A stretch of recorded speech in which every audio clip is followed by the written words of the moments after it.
Wala na end na talaga. Wala ding paglalagyan ng saya ang mga solid Kim Pao fans dahil sa ganap ng kanilang idolo sa katapos lang ng Mediacon para sa new series ng Kim Pao na The Alibay. Sa interview sa dalawa kung ano ang ginawang alibay nila sa isa't isa, sagot ni Paolo, wala eh. Wala akong inaalibay kay Kim kasi puro katotohanan naman sinabi ko. Biglang napatayo si Kim sa narinig nito. Whether it's in a good way or kamalian ko, diba? Parang sasabihin ko naman kung mali ako. Dagdag ng aktor. Agad namang nagtinginan ang dalawa, nagpasalamat si Kenny sabay hawak sa kamay ng aktor.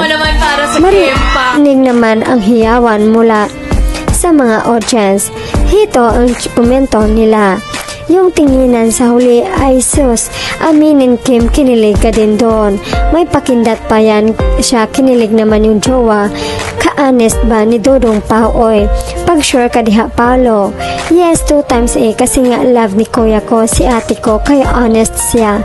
Kaya yung iba, naku, tanghod kayo until mag-violet. Kakilig naman kasi na sinabi niya, kahit pangalawang beses na ata niya sinabi yan, apaka-consistent. Yung tingin ni Kimberly kay kuya nyo may halong tamis eh. O mga bashers, narinig nyo yun, sinabi ni Pao.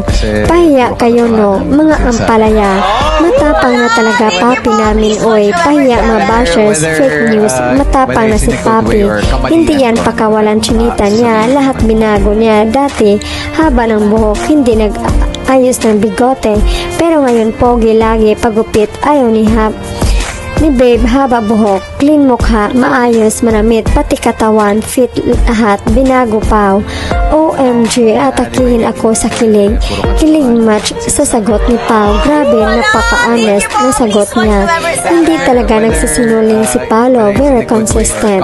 Naalog naman ang buong Kim Pao Lanja.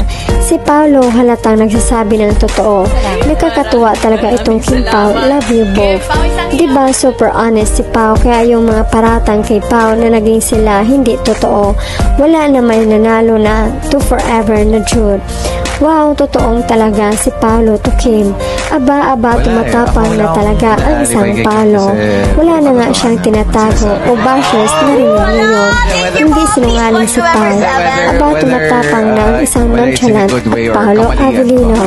Mahal na mahal ni Pao si Kim dahil na din na sa kanya na lahat ang katangian na hinahanap ni Pao si isang babae. Napakaswerte ni Pao, 15 years niyang inantay. So bagay naman sila. Wow, sana Paolo, pakasalan mo na si Kemi. Love you both, Kim and Paolo. Sarap sa ears. Love you na talaga, Kim Pao. You're the best ever. Totoong tao talaga si Paolo. Hindi siya marunong magsinungaling. Grabe ka, Daddy Pao. Apaka-honest mo talaga. Love you. Siguro narinig naman sa buong mundo yung sinabi ni Pao kay Kim. Wala siyang tinatanong.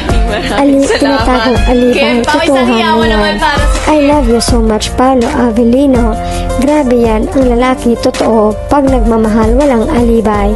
True, totoo talaga. Isang Paolo, saya-saya natin, mga ka-Kim Pao.